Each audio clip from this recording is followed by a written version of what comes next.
Hi hello सगळ्यांना, कशा आहात सगळे? मजेत ना? मी पण मजेत. तर खरंच सण म्हटलं ना किती छान आणि किती फ्रेश वाटतं.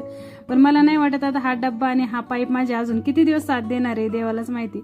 तर सकाळी सकाळी मस्त आंघोळ केली, केस वगैरे धुवून घेतले आणि ना छान देवाची लाईट चालू केली तर किती छान फ्रेश वाटते एकदम. बघा, सण असला ना की माझा खूप उत्साह असतो. सकाळी सकाळी लवकर उठायचं, रांगोळी काढायची, सगळं काही, साडी नेसायची. साडी नेसले ना की एकदम भारी वाटतं मला सणाच्या दिवशी, आणि मी नेसत असते.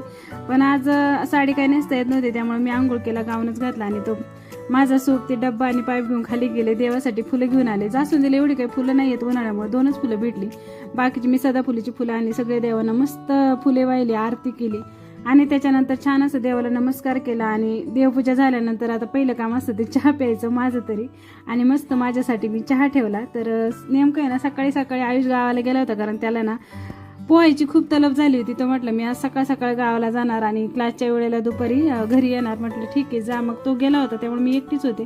त्यामुळे मी माझ्यासाठी चहा बनवला, मस्त 4 टोस्टचा नाश्ता केला. आणि त्याच्यानंतर आहे ना 4 वाजता बघा, मी सकाळी आहे ना नाश्ता वगैरे झाल्यानंतर आहे ना मी हा दह्याचा दही बांधून ठेवलं होतं चक्का करण्यासाठी, म्हणजे श्रीखंड करण्यासाठी. तर आधी साखर घेतली 2 वाट्या, त्यामध्ये थोडीशी ना विलायची सोलून टाकली आणि मस्त पिठी साखर बनवून घेतली. आणि हे जे दही आहे ना ते घरचंच दही होतं, त्यामुळे असं मस्त गोळा तयार झाला बघा, बांधून ठेवला श्रीखंडासाठी. आणि ते सगळं मी मिक्सरमध्ये घेतलं आणि परत एकदा छान असं मिक्सरमध्ये फिरून घेतलं ना की मस्त त्या घरच्या घरी दह्याचा श्रीखंड तयार होतो. आणि मस्त असा श्रीखंड फिरून तयार झाला. आणि फिरून घेतल्यामुळं एक जीव झाले. नंतर ते फ्रीजमध्ये ठेवले. त्याच्यानंतर आयुष आणि सार्थक दोघेही गावाकडून आले होते. तर आत्याने त्यांच्याजवळ मस्त बटाट्याची पातळ भाजी करून दिली होती आणि एका डब्यामध्ये घट्ट पिठलं पण बनवून दिलं होतं. तर पुऱ्या नका देऊ म्हटलं, पोरं रस्त्याने यायचेत ना, मग बरं नाही वाटत गाडीवर यायला दोघंच, त्याच्यामुळे चपात्याच द्या म्हटलं. तर चपात्याच केलं. तर असं पहिल्यांदा झालं की माझ्या देवासाठी मी बेसन, चपाती आणि बटाट्याची भाजी असं नैवेद्य ठेवणार होते. म्हटलं बरं झालं, चला मी श्रीखंड करून ठेवले.